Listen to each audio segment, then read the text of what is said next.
This video is brought to you by Squarespace. From websites and online stores to marketing tools and analytics, Squarespace is the all-in-one platform to build a beautiful online presence and run your business. Check out Squarespace through the link in the description below. More on them in a bit.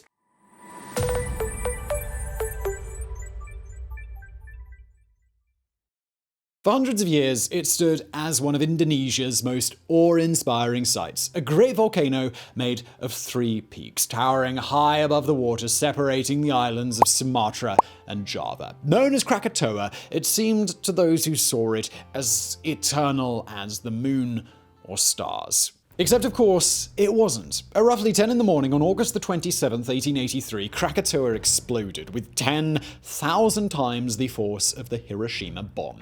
The island itself was annihilated. Across Java and Sumatra, burning rock rained down, destroying settlements. The sky went black. Lightning storms flashed, but the real killer were the waves. Reaching over 40 meters in height, the tsunamis battered the coasts. By the time the waters receded, over 36,000 people were dead. Yet it wasn't just the devastation Krakatoa wrought that made it so fascinating. Taking place at the dawn of global communications, the Krakatoa eruption was the first truly modern disaster, the first to capture the world's attention even as it was unfolding. In doing so, it would set the template for disaster reporting, one we're still living with to this very day.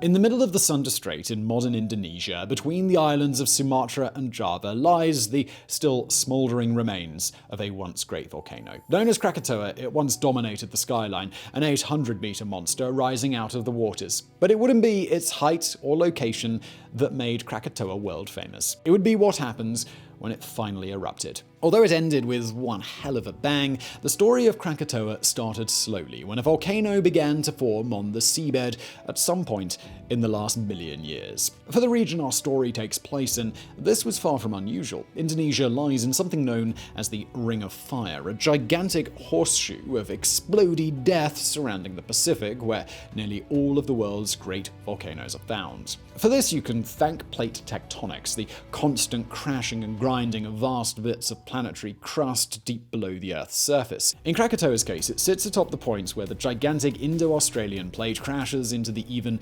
giganticer Eurasian plate, creating something called a subduction zone. In layman's terms, this means the Indo-Australian plate is sliding beneath the Eurasian plate, causing a whole ton of magma to come bubbling up as the insane pressure causes rock to melt. It's this magma that many eons ago began forming the volcano we'd one day call Krakatoa.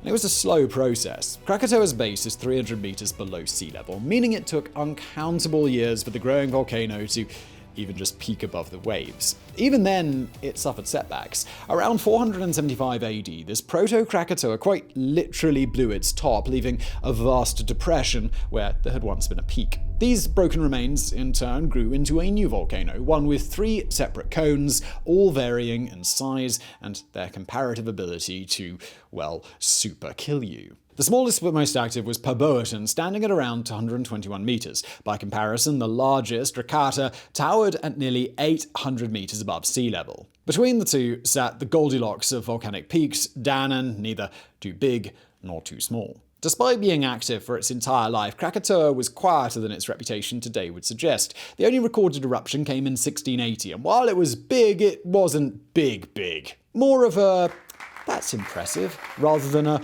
"oh my god, run for your goddamn lives." In fact, the volcano was so lacking in impressive pyrotechnics that by the time the Netherlands formally incorporated the region into its colony of the Dutch East Indies, most assumed Krakatoa was extinct. But this is Indonesia, remember? One of the most volcanically active countries in the world. The sort of place where if it can explode, well, it probably will. And the new colony was about to get a taste of what Krakatoa had in store. In 1815, a separate, supposedly extinct volcano exploded on the other side of Java. Known as Mount Tambora, it was the biggest eruption in modern history, far deadlier than Krakatoa, with climatic effects that were felt across the globe. Yet because of when it happened, in the decades before global communications, it passed almost unnoticed by the wider world. The same would not be true for Krakatoa. 35 years after Tambora went up, the first undersea telegraph cable was successfully laid between England and France, making communications between the countries near instantaneous.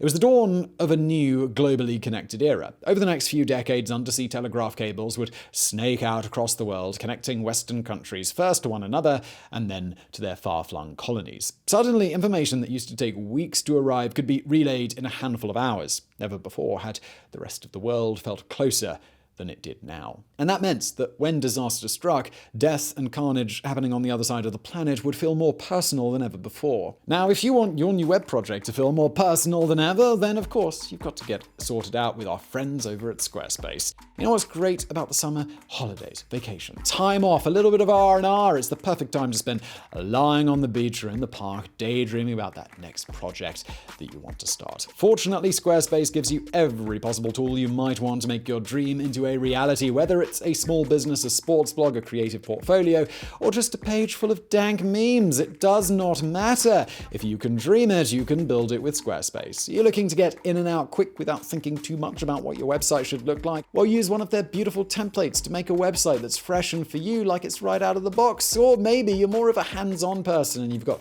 lots of opinions and ideas about how exactly your site should look like. Well, Squarespace gives you all of the customization options you could ever want, with no updates, no patches, no technical nonsense to worry about. Once you're done setting up your website, tinkering with the design if you're so inclined, or maybe just playing with the colors, there are so many extra features that Squarespace provides so that your website can thrive. Email campaigns, patronage portals, social integrations, member-only areas, analytics, commercial options, 24/7 customer support. Everything you need is in one place. So when you're ready to get started on the next project of yours, big or small, if it involves a website, it's got to be with Squarespace. Right now, you can go to squarespace.com for a free trial, and when you're ready to launch, go to squarespace.com/geographics, and you'll save 10% off your first purchase of a website or a domain. And let's get back to Krakatoa.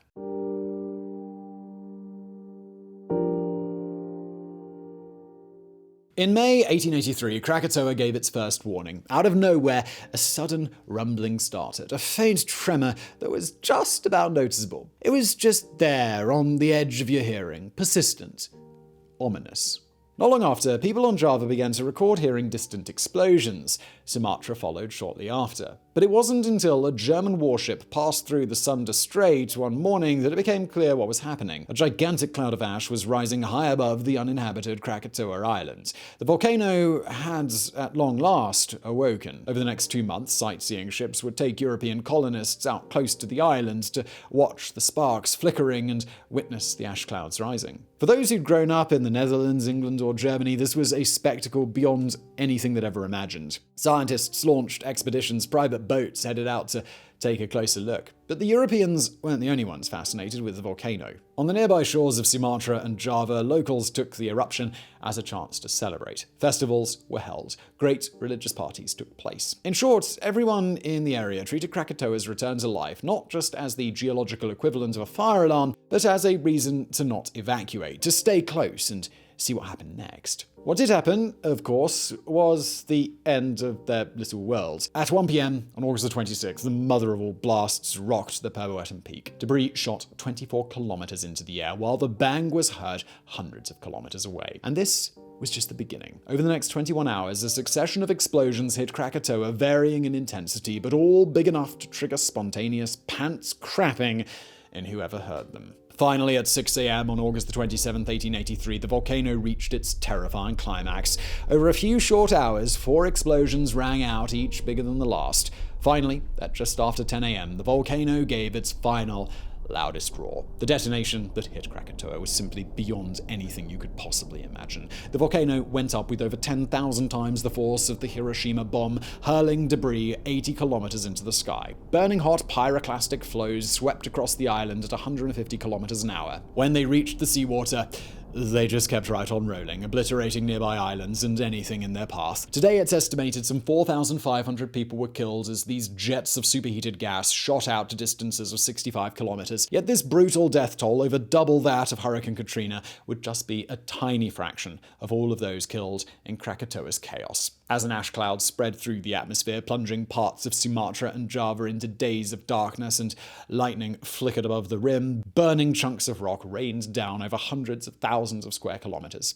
But it's what was happening at the volcano itself that would spell doom for so many. The force of the eruption caused 23 square kilometers of the island to collapse, plunging it into the ocean. This caused seawater to mix with the lava, creating an eruption of steam that sent burning gases shooting out over ever greater distances. More importantly, the collapse of the island displaced a cubic hecton of seawater. Picture yourself throwing a heavy rock into a still lake, seeing the way the ripples spread out, sweeping away from the point of impact. Well, now imagine if each of those ripples is capable of rising 21 or even 41 meters into the air. A wall of water many times taller than a human, now racing towards the shores of Java and Sumatra. Krakatoa's eruption had triggered an annihilating tsunami, one capable of destroying anything in its path. When it made landfall, the island's coastal communities wouldn't know what hit them.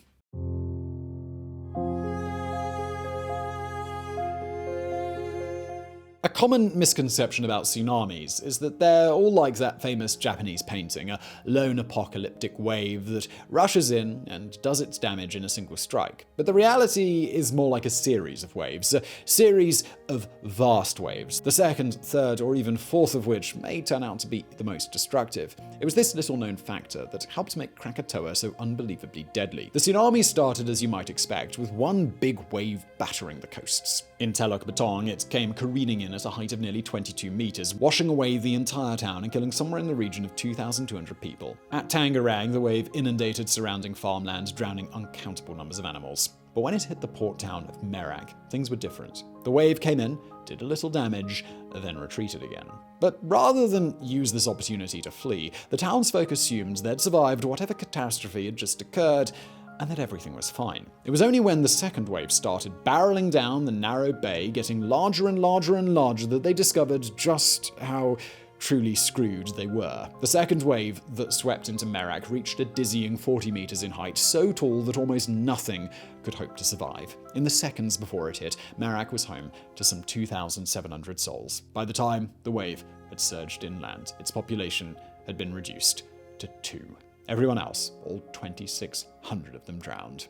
And so the story unfolded along the coasts of the Dutch East Indies. In towns and villages that survived the first wave, people returned to the shoreline to survey the damage, only to be killed when the stronger second surge hit. It's thought today that over 300 towns were annihilated in the tsunamis, the waves alone killing an additional 32,000 people. Those who witnessed that awful sight, they'd never forget it. At Merak, one of the 2 survivors was a colonial accountant who just happened to be fast enough and close enough to the hillside to run to safety just before the water could get him.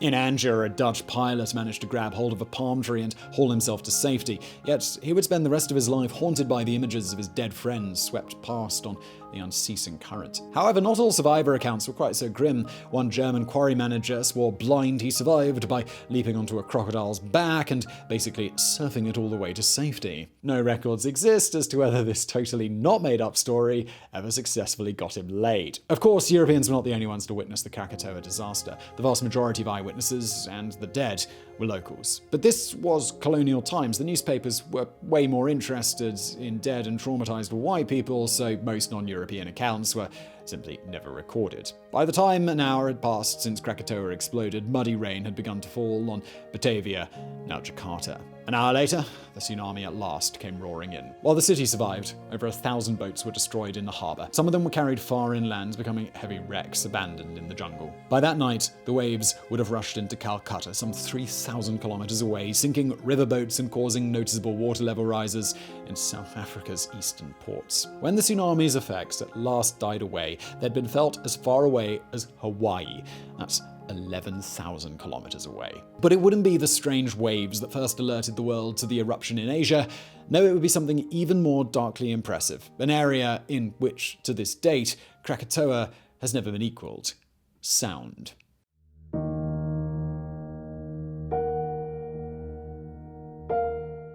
The same morning that Indonesia was being inundated with tsunamis, sheep herders working just outside Alice Springs, Australia, had a strange experience. Around mid-morning, 2 sharp, loud cracks like gunshots startled their sheep. But when they looked for the stupid Galla who'd fired his rifle, they couldn't find him. In fact, those 2 cracks had been the distant sound of Krakatoa erupting, and boy, do we mean distance. Alice Springs was roughly 3,600 kilometers from the site of the eruption. By way of comparison, the gigantic explosion that devastated Beirut in 2020 was thought to be audible a mere 200 kilometers away. Imagine a noise so loud it could travel more than 18 times that distance. The sort of sound, were it to happen in New York, could be mistaken for a close gunshot in Las Vegas. That was the sound Krakatoa unleashed. To this day, it's the loudest sound ever recorded. The first people to both hear this noise and survive were likely those on the British ship Norham Castle. When Krakatoa went up, the castle was 65 kilometers away. Still, the sound was loud enough to burst the eardrums of almost the entire crew.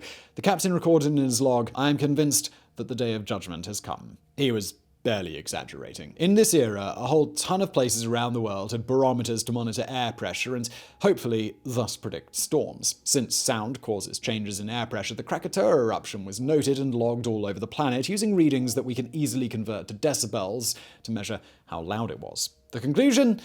Well, it was really goddamn loud. At Batavia, over 160 kilometers from the volcano, a barometer endured over 172 decibels of sound pressure. Standing next to a jet engine is equivalent to about 152 decibels. A rocket launch is around 180. That means that some 160 kilometers from the eruption, people who heard Krakatoa felt like they were standing beside a launch pad at Cape Canaveral.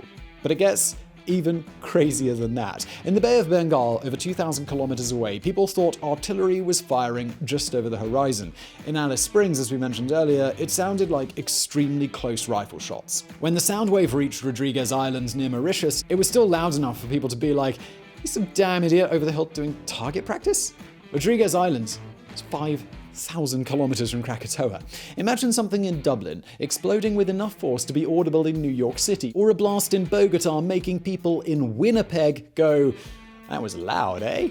Overall, it's thought 10% of the entire human population heard Krakatoa explode. The remaining 90%, well, they could still see the effects. Even after the Krakatoa eruption dropped below the level of human hearing, it could still be measured on barometers. 8 hours after the volcano detonated like an angry bomb, weather stations in Sydney, Australia measured the spike in pressure. 4 hours later, it was noted in St. Petersburg. Shortly after, Vienna, Berlin, and Paris all recorded it. 18 hours after the eruption, it was still going strong enough to be detected in New York City and Toronto.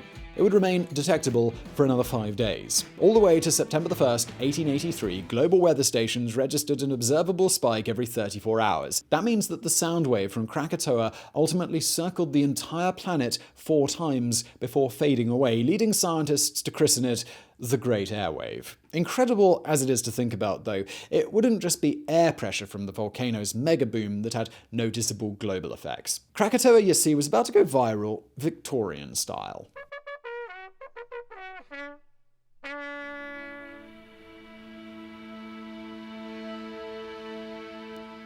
If you'd been an English gentleman reading his newspaper the day after Mount Tambora erupted in 1815, you'd have noticed, well, nothing. The front page would have been full of tales of that pesky Napoleon fellow and Metternich's plan to rebuild Europe. It wouldn't have been until months later that you sat down for your crumpets and learned about the volcano in the East Indies. That was simply the speed news travelled back then, as fast as a handy sea captain was willing to take it. Sure, if you're prepared to lose this time. By contrast, if you'd been an English gentleman reading his morning paper the day after Krakatoa, your monocle would have immediately popped out and fallen in your tea as you learned about the fiery Death Mountain. The 1883 Krakatoa eruption was the first truly global disaster. All those newly laid undersea telegraph cables got the news out at unprecedented speed, spreading reports of the eruption across the world almost as fast as the sound wave. In London, the newspapers carried the story the very next morning. In America, the time difference meant the New York Times could carry the story in its August the 27th edition, the same day, albeit in a different time zone, that Krakatoa went up. Never before had the mass media been able to react to an event so far away so quickly. The modern media playbook for a distant catastrophe? It was basically born with Krakatoa. The daily updates, the lurid eyewitness accounts. Sure, today our updates come second by second via social media, but the basic template is still the same. Before Krakatoa, the idea of every literate person on the planet talking about a disaster the very next day would have seemed impossible. Afterwards, it was accepted as normal. Still, it wasn't just the news of the eruption that spread far and wide. Krakatoa stood at a 6 on the Volcanic Explosivity Index, a scale explained in depth on our Lake-tober video, but for today you just need to know that this means it spewed out so much more stuff than Mount St. Helens that the two are nearly incomparable. All these gases affected the skies around the world. Through fall 1883 all the way to spring 1884, some of the craziest atmospheric phenomena were recorded. In New York, the sunsets that November were such a fiery red that people thought a huge fire really had broken out. In England, the poet Gerard Manley Hopkins wrote of clouds that shimmered green, purple, and gold in the evenings.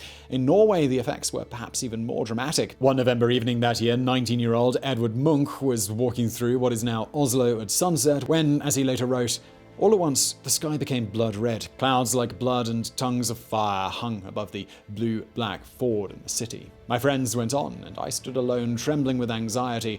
I felt a great, unending scream piercing through nature. 10 years later, Munch would channel that strange sunset and awful feeling into one of modern art's most iconic works. In all, the Krakatoa eruption has been cited as the cause of everything from the worst rainstorms ever recorded in Los Angeles to the establishment of Islam as Indonesia's dominant religion, as traumatized survivors looking for answers turn their backs on their old gods. But perhaps the most eye-watering fact about Krakatoa is the most sobering. When all was said and done, estimates for the dead stood at 36,000 people. By most counts, that makes it the second deadliest volcanic eruption in recorded history, behind only its cousin, Mount Tambora. Chillingly, Krakatoa's record-breaking didn't stop there, though. Although Krakatoa itself was destroyed by the blast, the forces that created it weren't. In 1927, the ruined caldera began producing steam and debris again, eventually forming a small volcanic island known as Anak Krakatoa, or the Son of Krakatoa. After decades of minor eruptions, Krakatoa Jr. finally went up on December 22, 2018. There was another partial collapse, another tsunami. Despite being a mere fraction of the size of its 1883 counterpart, it still killed over 426 people, making Anak Krakatoa the deadliest volcano to erupt in the 21st century. With numbers like that, who knows what it might be capable of in the future. Although it happened nearly 140 years ago, the eruption of Krakatoa is an event that still affects us today, a moment when the Earth exploded, and in doing so, gave rise to parts of our modern world. So I really hope you found this video interesting. If you did, please do hit that thumbs up button below. Don't forget to subscribe, and thank you for watching.